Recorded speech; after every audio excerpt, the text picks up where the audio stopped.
Salut tout le monde. Salut! Bonjour, Aujourd'hui, on est ravis de répondre à vos questions mises en commentaire. et on va essayer de vous apporter le maximum de réponses qui correspondent à notre expérience et notre vécu personnel à chacun d'entre nous. La première question est une question qui parle de guérison. La question est de Séverine et elle dit Je suis dans un parcours depuis novembre 2021 en séparation. Je suis chaser yin et j'ai beaucoup de difficultés pour identifier ma blessure principale, l'abandon ou le rejet. Je trouve que ces deux blessures qui se confondent. Pouvez-vous m'aider? Merci à vous. Bon, alors déjà, moi, Séverine, ce que j'ai envie de te dire, c'est que je suis exactement comme toi. Alors, exactement comme toi pour deux raisons, tiens, d'ailleurs. Chaser Hill comme toi. Je fais juste une parenthèse parce que à un moment donné, j'ai cru que les chasers ne pouvaient pas être Hill. Donc voilà, c'est juste une petite parenthèse, mais c'est pas là la question. Ce que je veux te dire, Séverine, c'est que moi non plus. Je ne connais pas le nom des blessures. Je confonds aussi bien le rejet que l'abandon. Et c'est très, très personnel alors que je travaille avec les flammes jumelles depuis 2 ans. Euh, pour moi, le plus important, c'est de comprendre les émotions, nos ressentis, la douleur. Et j'ai envie de dire que le mot de la blessure que l'on met derrière, pour moi, hein, c'est très personnel, n'a aucune importance. Surtout qu'il y a plein d'autres blessures qui existent également, qui ne sont pas vraiment répertoriées avec un nom spécifique. Euh, voilà mon ressenti. Je ne sais pas ce que Sophie et Julien vous en pensez et comment vous vivez, vous avez vécu vos blessures. C'est compliqué parce il y en a plusieurs qui sont liées entre elles. Et je pense même qu'on peut arriver à les identifier peut-être à la fin, quand on est reconfronté aux mêmes situations et qu'on est spectateur en se disant, ben, ça me fait plus rien, je réagis plus. Et en gros, c'est que c'est guéri. Et je pense que c'est plus à ce moment-là qu'on peut vraiment identifier la vraie blessure. Moi, alors pour ma part, je vais être peut-être un peu cash, mais bon, tout en douceur quand même. Moi, j'ai jamais su si j'étais yin ou yang. Pour moi, ça m'a jamais rien apporté dans mon parcours de savoir ça. Et pour autant, contrairement à vous les filles, je sais que j'ai parcouru et je parcours moins maintenant, mais j'en parcours plus que vous. Je sais des vidéos, etc. et plus dernièrement, parce que mon parcours est plus récent que le vôtre. Il y a beaucoup, beaucoup de gens qui se posent la question ou qui se, comment dire, caractérisent je suis yin, je suis yang, etc. pour se. Alors, c'est bien hein, de pouvoir se positionner, etc. Mais véritablement, pour moi, de ce que j'ai compris du parcours et vers où on doit aller, que tu sois yin ou yang, je reviens sur ce qu'a dit Nathalie, c'est vraiment tes blessures, arriver à les identifier et leur donner un nom, c'est pas obligatoire. Je donne un exemple. Quand je fais des séances du coup de libération émotionnelle, la personne va me dire bon, ben, par exemple, alors, c'est pas tout le temps par rapport à notre autre. Il y a des gens, des questions, des commentaires. Tu vis d'autres émotions, même quand il n'est pas là. Hein. Tu continues à vivre, même s'il n'est pas là. Donc, ça veut dire, je peux me sentir rejeté. Alors, la personne a besoin de dire un mot, mais en tout cas, je sens une émotion désagréable quand par exemple, une copine me fout un lapin pour aller en soirée. Du coup, je vais dire, mais essaie d'identifier ta blessure. Donc, elle va me dire, je me sens rejeté, ok, ou je me sens abandonné. En fait, dans les deux cas, moi, quand je vais dire, ok, on va aller voir la source de cette émotion-là, j'ai pas besoin de savoir, j'ai pas besoin de dire, ok, je vais voir de quoi tu as besoin de te libérer pour ne plus te sentir abandonné ou rejeté quand quelqu'un ne te répond pas. Je vais tomber sur un événement en particulier, mais en aucun cas, en fait, que ça soit le nom de la blessure, qu'elle soit yin ou qu'elle soit yang, ça l'a fait avancer dans le parcours. Et dans sa guérison, quand j'accompagne des gens qui ne sont pas en parcours de flamme jumelle, forcément. Donc pour moi, c'est vulgaire, se masturber le cerveau et user une énergie folle à vouloir se mettre une étiquette qui sert absolument à rien. C'est encore ma vision à moi, en fonction des gens que j'accompagne. Ouais, moi, c'est vrai, j'ai la même vision que toi, Julien. Malgré tout, je sais qu'il y a eu des travaux incroyablement bien faits sur tout. ces blessures, les 5 grandes blessures et tout ça. Et on n'est pas du tout en train de dénigrer tout. C'est hyper intéressant, ça fait avancer, ça fait comprendre ce que l'on ressent, etc. Mais je suis d'accord avec toi. Ah ouais, moi, j'ai pas besoin de poser un mot sur ce que je ressens. Et je trouve que ton exemple est vachement concret. C'est genre, je vis une situation dans laquelle on me pose un lapin. Euh, bah, ce que je ressens, c'est ce que je ressens, quoi. Mettre le mot finalement rejet, abandon ou tristesse ou ne pas se sentir à la hauteur, se croire. Enfin, il peut y avoir tellement Ah oui, d'émotions différentes que finalement, ouais, moi je suis d'accord. Je suis d'accord avec toi aussi, Julien. J'ai pas besoin de qualifier ma douleur, en tout cas, hein, si je parle de mon propre parcours, avec un vocabulaire, avec un mot précis. Ouais, j'ai cette sensation, ouais, de vivre ça également comme toi, ouais. oui, d'ailleurs, Nathalie, pour moi, par exemple, si on garde cet exemple-là qu'on nous pose un lapin, tu peux te sentir tout le temps toutes les blessures. C'est-à-dire, imaginons, parce qu'il y a des gens, comme tu dis, qui ont fait des super travaux, il y a des gens qui ont d'autres compétences que les nôtres et qui arrivent à dire que le chaser, il a la blessure d'abandon, d'humiliation, d'injustice et de trahison. Et le runner, il a que la blessure de rejet à travailler. Bon, ça, c'est des trucs qu'on entend aussi. Mais par exemple, pour cet exemple-là, on te pose un lapin, tu peux te sentir, tu peux ressentir une injustice complètement, tu vois. Tu peux te sentir trahi complètement, surtout qu'en plus j'en ai des exemples où quelqu'un dit, la personne me pose un lapin, mais je la vois sur les réseaux sociaux avec d'autres personnes à la même soirée, voilà, et tu peux te sentir abandonné. Et une autre chose, alors ça c'est mon expérience avec les guérisons, c'est que souvent les personnes vont venir avec une bonne couche, soit de trahison, soit d'injustice, en ce moment. En plus, dans l'ère du temps où on est là, du coup on est en avril 2023. Oui, parce qu'il y en a qui le comprendront peut-être plus tard, cette vidéo. Et dans cette période-là, l'injustice, elle est vraiment mise en avant et on nous pousse à la travailler. En tout cas, elle est mise en lumière chez nous. Donc, du coup, tu as tout le temps ces trois blessures qui sont tout le temps liées. Et souvent, pour moi, la trahison et l'injustice, elles sont, euh, elles sont tout le temps accompagnées de colère. C'est-à-dire que moi, les clients, j'ai du mal à atteindre leur blessure d'abandon en termes de guérison tant qu'ils n'ont pas résolu une belle partie d'injustice. C'est comme un oignon, et comme s'il y avait au début, il y avait plusieurs couches d'injustice avant d'arriver à toucher l'abandon qui est source d'une émotion de tristesse et pas de colère. Enfin, voilà, c'est une traduction que j'ai en fonction de l'expérience que j'ai. Mais encore une fois, pour dire qu'on ne peut pas identifier une seule blessure dans la vie de tous les jours. Elle va être tout le temps reliée à différentes choses. Et l'idée, c'est de se dire, OK, quand je vis ce style d'émotion-là, ça génère une émotion négative chez moi. Point. Et je vais voir un thérapeute et je vais me libérer de ça. Et comme l'a dit Sophie, petit à petit, à force de la traiter, on voit qu'elle apparaît. Elle apparaît dans notre réalité, mais pour le coup, elle nous percute, mais ne nous fait pas souffrir. Comme une cicatrice que j'ai, je vois que j'ai été blessé à l'époque sur la main, là, mais par contre, quand je gratte dessus, ça agit plus. Alors qu'avant, si on me tapait dessus, ben, j'allais le ressentir. Tu vois. Donc, pas besoin, tout pour résumer hein, mon discours à moi, pas besoin d'identifier une blessure en particulier, pas besoin d'identifier si on est yin ou yang pour moi, encore une fois. Et par contre, engager une guérison sur tout ce que vous ressentez de négatif dans votre vie, parce qu'on est obligé, en tant que flamme jumelle, toutes les parcourir. Et je l'ai bien compris ça. Ce que je voulais rajouter aussi, c'est que une blessure, même si elle est identifiée, en amène une autre. Là, on parle de rejet et d'abandon. Dans l'évolution qu'on peut avoir, on essaye toujours de se protéger. Donc, si on a l'habitude d'être abandonné, on va se protéger. Et donc, en automatisme, on va rejeter la personne avant d'être abandonné. Donc, c'est très compliqué d'identifier une seule blessure parce qu'en fait, on est humain, on a des émotions et qu'avant d'avoir tout réglé, on veut se protéger pour plus souffrir. Et donc, se protéger pour plus souffrir va faire qu'on va enclencher d'autres blessures.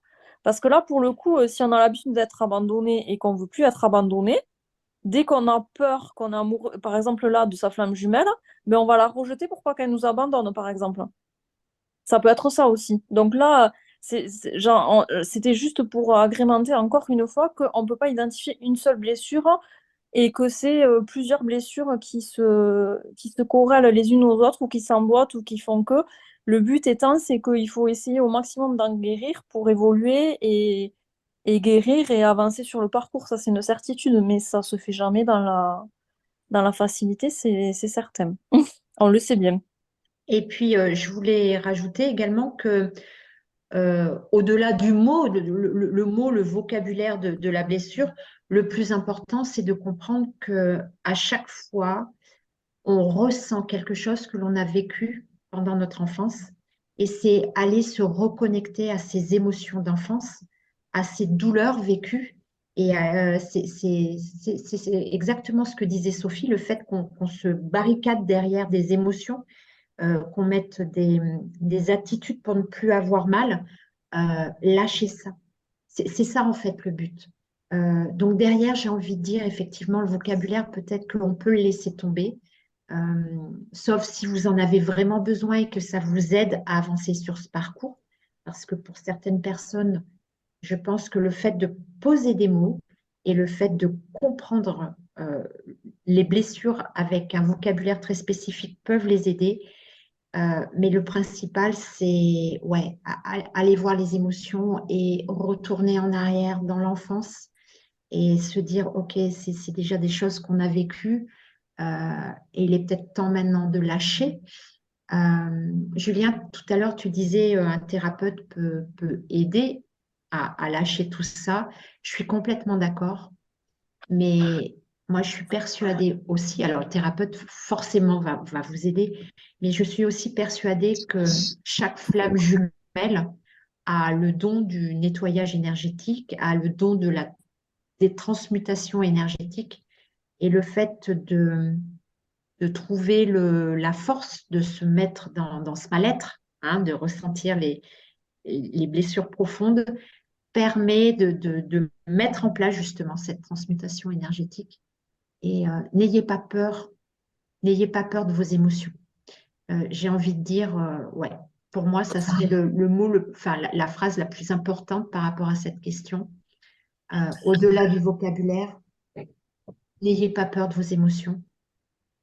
Nathalie, je voulais juste rajouter aussi que il faut être conscient qu'une blessure ne se guérit pas en une seule fois, qu'il faut travailler plusieurs fois dessus, qu'on croit toujours qu'on l'a guéri, mais que on voit pertinemment dans le long du parcours que c'est pas guéri, et que je pense réellement que c'est vraiment à la fin pour le coup où, comme je disais tout à l'heure, on identifie ce qui se passe et on se dit, ah mais ça c'était ma blessure. Par exemple, pour ma part, c'est ma blessure d'injustice, ça. Ben je m'en fous en fait. Et c'est après beaucoup, beaucoup de tentatives et de nettoyage qu'elles sont guéries, alors pas définitivement, je pense, hein, mais en majorité, et que du coup, elles font plus souffrir. Mais c'est pas en une seule fois qu'on guérit une blessure. Enfin, moi, personnellement, j'y crois pas. Alors, moi, je suis d'accord avec toi, Sophia, c'est pas en une seule fois. Par contre, une chose, alors que je me suis rendu compte pour mon parcours, sans donner trop de détails, mais parce que c'est pas le thème de la vidéo d'aujourd'hui, mais quand tu as bien bossé sur une blessure, effectivement, ça se représente et tu vois que tu n'es plus en réaction. Mais pour ma part, je vois aussi, justement, je ne vois plus certaines choses apparaître dans ma réalité. C'est-à-dire qu'en fait, je n'ai plus besoin de vivre tel type et tel type. Par exemple, je donne l'exemple souvent à mes clients des bouchons ou des queues de poisson sur la voiture, sur la route, en voiture. Moi, je vis, donc du coup, je suis à Toulouse. Euh, J'étais sujet vraiment à être assez expressif sur la route et je vois que ça ne m'arrive plus, ça ne fait plus partie de ma réalité. Et pour le coup, quand, du coup, parce qu'il y a une autre question qui parle de parcours long, parcours court, mais moi, je le vois, j'avais passé un cap de guérison et bizarrement, bah, du coup, madame est réapparue. Et là, s'il restait une petite faille, un truc, ils ont l'aiguille parfaite qui arrive et qui voit exactement ce que tu n'as pas encore fini de travailler. Mais du coup, tu peux vraiment traverser une blessure, pas en une seule fois, comme tu dis, Sophie, en plusieurs fois, mais vraiment la guérir. Par contre, je pense que c'est tu sais, le petit coup de polish à la fin, là, tu sais. ben, je pense que c'est eux quand ils reviennent en pré-réunion, des trucs comme ça, où du coup, là, tu sais, c'est un peu ce truc de pré-réunion où tu commences à retravailler, à voir ta complétude et voir où elle en est et avoir le coup de polish vraiment pour filer ta guérison, mais parce que c'est eux les spécialistes pour ça, même quand tu as vraiment traversé une blessure. Ça, pour le coup, je pense que ça dépend des parcours. Mais oui, en majorité, oui. Je suis d'accord avec toi. Et vraiment, je rebondis sur ce que vous dites, mais c'est tellement important de dire qu'on guérit pas une seule fois. Parce que ça fout la trouille hein, quand on ressent une blessure, la même. On se dit, ouais, mais il y a 3 mois, c'est bon, j'ai déjà travaillé dessus. Et la blessure, elle revient. Ah ouais, je trouve ça super important là, ce que vous venez de dire. Parce que, ouais, n'ayez pas peur non plus des blessures qui reviennent, qui réapparaissent. Et même parfois, on a l'impression qu'elles prennent encore plus de place. Elles font encore plus de mal. Ouais, ouais, ça, c'est hyper important, je trouve, à le dire. Et ouais, n'ayons pas peur de tout ça, quoi, en tout cas. On a répondu suffisamment de façon complète avec nos trois visions du coup à ta question. Au plaisir de te lire une nouvelle fois. Question de Christine. Comment faire la différence entre nos propres émotions et celles de notre jumeau qui nous traverse? Merci. Alors, qui c'est qui silence à la réponse? Sophie, vas-y. Ouais, mais je sais pas comment commencer, en fait. Ah ben, tu commences avec tes mots. Eh ben, moi, je veux bien, du coup, dire que ça a été quelque chose de très, très complexe. Je ne faisais pas la différence entre les émotions que je recevais de mon jumeau et mes émotions à moi. Et je peux vous dire que c'est encore assez complexe.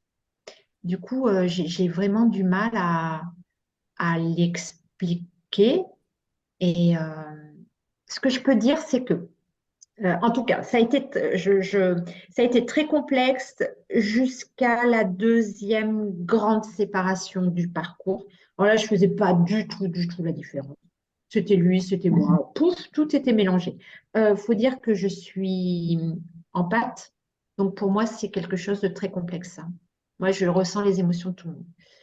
Euh, Par contre, c'est vrai qu'à un moment donné, j'ai compris qu'il y avait des émotions. Je me disais, tiens, elles arrivent. Je vois pas pourquoi. Je suis pas entre la situation dans laquelle je vivais, ne correspondait pas à l'émotion que j'avais à l'intérieur. Je ne sais pas, vous, tous les deux, comment ça se passe. Déjà, moi, je comprenais pas ça et c'est avec une, une autre thérapeute que toi d'ailleurs, Nathalie, qui m'a dit, mais tu sais qu'en fait, des fois, c'est pas tes émotions à toi. Et je dis, ah d'accord. Elle me dit, par exemple, si jamais tu vis exactement ce que tu dis, Nathalie, tu passes une super journée et d'un seul coup, tu es dans un bad mood, en fait, c'est une émotion de lui. Mais une émotion de lui, pourquoi? Pas pour faire plaisir, dire, ouais, moi, je vais pas bien. C'est parce que par notre lien, notre fil d'Ariane entre nos chakras du cœur et tout, on est là pour transmuter ça pour lui, parce que lui n'en est pas capable. On sait, alors, on ne va pas parler de nos parcours non plus, mais euh, en ce moment, je vois où j'en suis dans ma vie, et je vois bien que malgré le fait que j'aille bien, que là où j'en suis, etc., je vis des situations pour la faire bouger à elle. Voilà, Nathalie. Ouais, c'est marrant, je le conscientise pas du tout de la même façon que toi, et c'est là où notre chaîne est incroyable parce qu'on est trois personnalités complètement différentes. Jamais j'ai pensé que c'était pour l'aider. Moi, je prenais ça, ressentir ses émotions, c'était plus comme un thermomètre, savoir où il en était. Et là, c'est vachement intéressant, Julien, parce qu'on a deux points de vue très différents. Alors moi, pour le coup, c'était ni l'un ni l'autre. J'ai toujours eu cette facilité, enfin, je sais pas comment on appelle ça en fait, cette capacité à mes émotions, c'est les miennes, et j'avais tout le temps les siennes. D'ailleurs, c'est ce qui m'a permis de comprendre et d'avancer sur le parcours. Pareil, on va pas refaire nos histoires et détailler nos parcours aujourd'hui, c'est pas ça, mais c'est ce qui m'a permis toujours d'avancer et de comprendre pourquoi il agissait comme ça. J'avais tout le temps l'explication de son émotion. Je savais en détail pourquoi il faisait ça, ça et ça. Et pour le coup, c'est vrai que j'ai cette facilité à capter assez rapidement de pourquoi les gens agissent comme ça de manière générale, hein. Les émotions, je les ai. Et je sais très bien que c'est pas les miennes et qu'elles m'appartiennent absolument pas. Une, une vraie capacité que tu as, Sophie, et que voilà, que tu identifies de plus en plus, c'est identifier les émotions de ton runner qui étaient différentes des tiennes, mais tu sais très bien quand on te parle avec Nathalie de nos parcours, de savoir ce que lui ressent aussi. Tu le sais, on en a parlé. Ouais, Voilà. ouais, ouais, tout à Euh, fait. pour ma part, c'est que une autre chose que j'ai réussi à faire, c'est que quand j'ai développé certaines capacités pour faire le métier que je fais aujourd'hui, je suis capable de faire ces libérations sur moi aussi. Et des fois, j'étais là, ok, j'aimerais me libérer. Alors, qu'est-ce que j'ai pu faire comme exemple?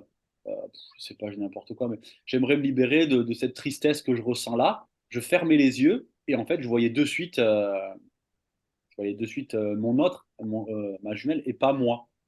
Et quand j'ai commencé à me faire confiance sur mes capacités pour en faire le métier que je fais, du coup, je ne remets plus en question le fait que quand je demande à voir l'émotion, la cause de cette émotion désagréable que je ressens là à l'instant, ça m'est arrivé de tomber sur moi, évidemment, mais très régulièrement dernièrement, ça m'arrive de voir que je tombe sur elle et que là, en fait, j'agis et je parle à sa place. Donc, par exemple, ça donne j'ai besoin d'attention, euh, moi, je suis une petite fille qui a besoin d'attention, etc. Et donc, je me mettais à parler à sa place pour la libérer d'un truc certainement qu'elle vit. Alors, c'est pas certainement qu'elle vit parce que pour le coup, je la vois, elle est pas loin. Et qu'en plus de ça, moi, je vivais aussi d'une autre façon. C'est un exemple un peu particulier, donc je ne le donne pas là. Mais voilà, je vivais une situation particulière, je dis, purée, mais ça m'énerve parce que ça faisait longtemps que j'avais lâché ce truc-là. Elle, je connaissais la vie qu'elle menait en ce moment, mais bon, je ne faisais pas le lien. Et là, de moi, je dis, bon, ça, j'en ai marre de vivre ça. Et j'ai dit, bon, j'aimerais me libérer de ça. Et en fait, je suis tombé sur elle et je dis, au fait, j'étais obligé de ressentir ça régulièrement dans ma vie pour daigner dire, OK, je pose l'intention et je vais me faire cette libération-là à moi et de tomber sur elle, dire ah en fait il a fallu que je le vive régulièrement pour qu'en fait je sois poussé à faire cette séance pour moi-même, mais en fait pour elle. C'est clair ce que j'ai dit ou pas?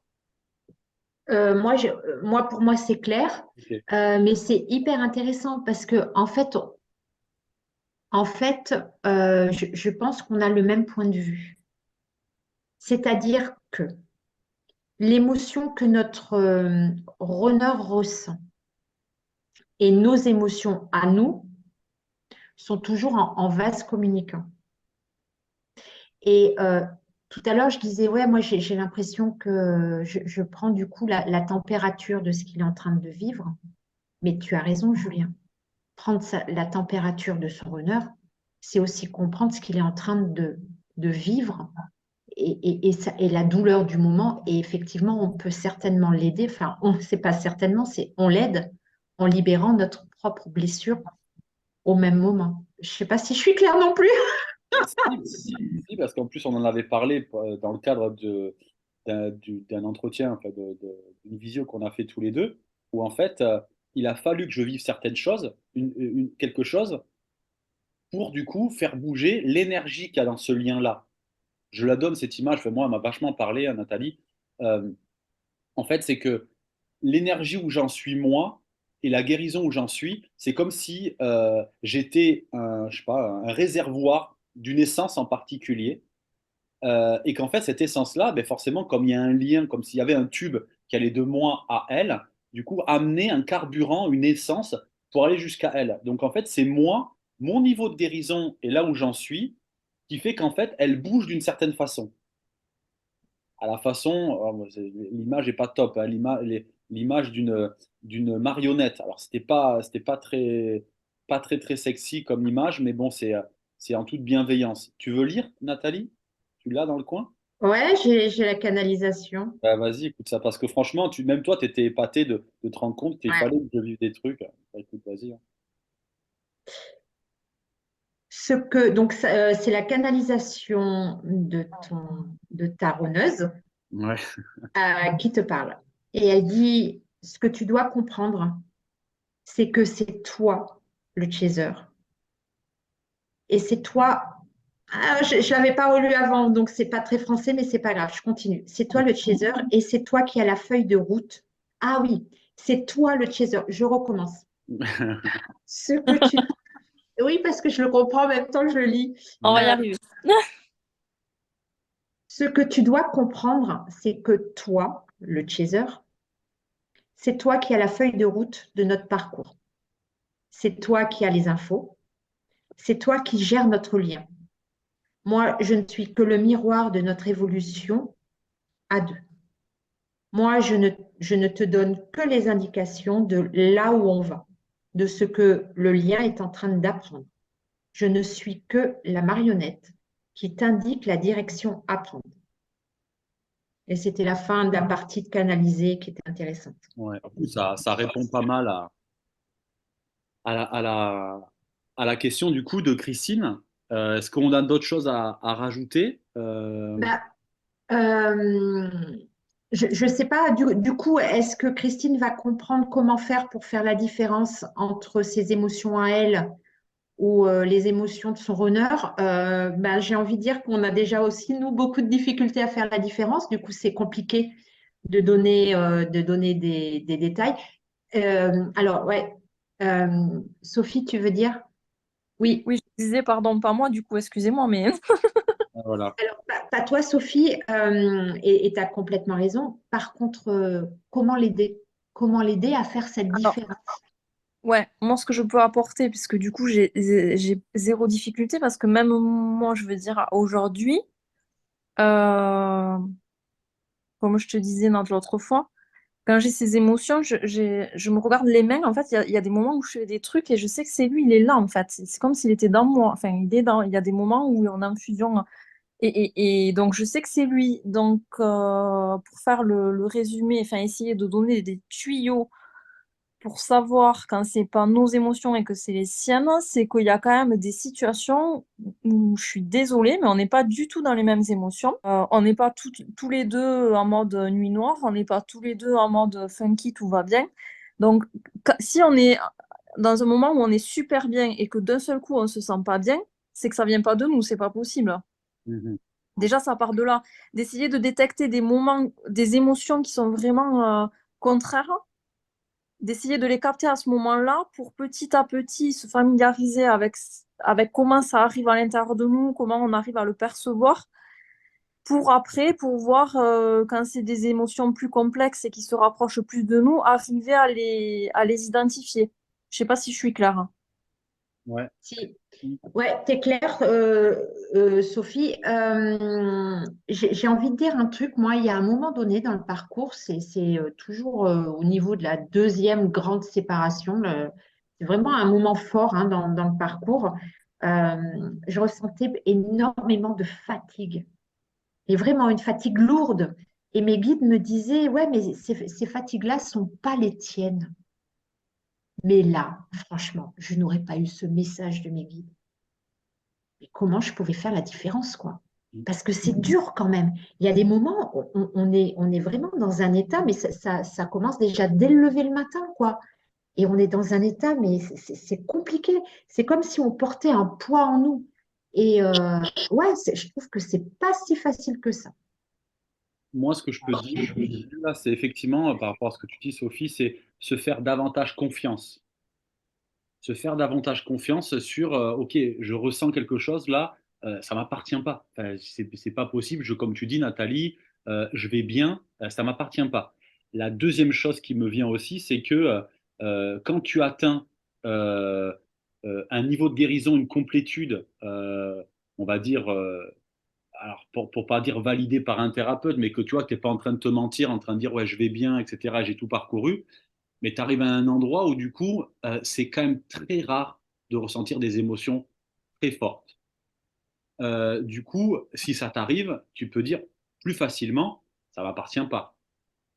Enfin, c'est mon expérience, je parle que de ça. Mais se faire confiance et se dire que bon, mais quand tu as parcouru un bon nombre de tes blessures, normalement, même dans la vie de tous les jours, tu n'as pas besoin de parler de ton runner ou de ta runneuse ou quoi que ce soit. C'est dans ta vie de tous les jours, tu vois bien que que ta vie, c'est pas des grandes montagnes russes émotionnelles, c'est que voilà, tu es dans une complétude, ta vie, elle a changé, tu es sur ta mission d'âme, etc. et tout. Donc, du coup, tu n'as pas des grands trucs comme ça, des grandes fluctuations, des grands trous. Et quand dans pleine journée ou le matin en te levant, tu vis un truc comme ça, tu peux être clair, tu vois, être un peu clairvoyant et te dire, OK, ça, si je suis objectif, ça m'appartient pas ou ça peut fortement ne pas m'appartenir. Qu'est-ce que je fais? Ben, je vais peut-être fermer les yeux, je vais aller en 5D, je vais aller le voir, je vais dire écoute, j'ai l'impression que tu vis quelque chose de mal, et là se faire confiance, oui c'est vrai, tu as eu raison, merci d'être venu me voir et tout, ça c'est ce que j'apprends à mes clients. Euh, voilà, mais c'est arriver à se faire confiance, ouais. Oui, alors là, je rebondis sur un truc. Par contre, tout le monde n'est pas en fin de parcours, tout le monde n'est pas en complétude. C'est compliqué pour les gens. Alors, je ne sais pas, Christine, où elle en est, on n'a pas l'info. C'est compliqué. Enfin, moi, je me remets dans la situation où j'étais pas du tout. Tu vois, on était dans une noire de l'âme, machin, tout ça. Je sais plus ce que je voulais dire. J'avais quelque chose d'important, mais ça me revient pas. Le but, c'est pour pouvoir arriver, je pense, à ressentir l'émotion de l'autre qui ne nous appartient pas. La première chose à faire, c'est d'être honnête avec nous-mêmes, de ne pas avoir d'ego, de voir comment on est, l'état dans lequel on est, de vraiment ressentir notre émotion en nous sans se cacher quoi que ce soit. Et là, ça permettra d'avoir accès à l'émotion de l'autre. Parce que tant qu'on n'est pas honnête à 100% avec ce qu'on ressent et l'état dans lequel on est, et on a le droit de ne pas être bien, on a le droit d'être, voilà, toutes ces émotions négatives, on les a tous, enfin tous les trois ressentis et on sait ce que c'est. Mais on a le droit, le but c'est de l'accepter, de les regarder, d'être en accord et de regarder à l'intérieur de nous. Et je pense qu'à partir de ce moment-là, on sera beaucoup plus en mesure d'identifier et de recevoir les émotions de l'autre et de se dire, c'est pas nous, c'est l'autre. Voilà. Moi, je dis qu'en phrase de conclusion, c'est pas mal.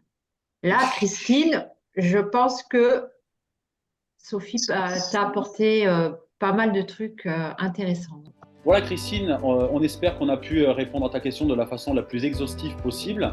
On vous remercie de nous avoir écoutés. On espère vous retrouver et vous lire très prochainement. Dans une prochaine vidéo, on répondra encore une fois à vos commentaires. On vous dit à très bientôt. Bonne soirée. À très bientôt. Ciao, ciao.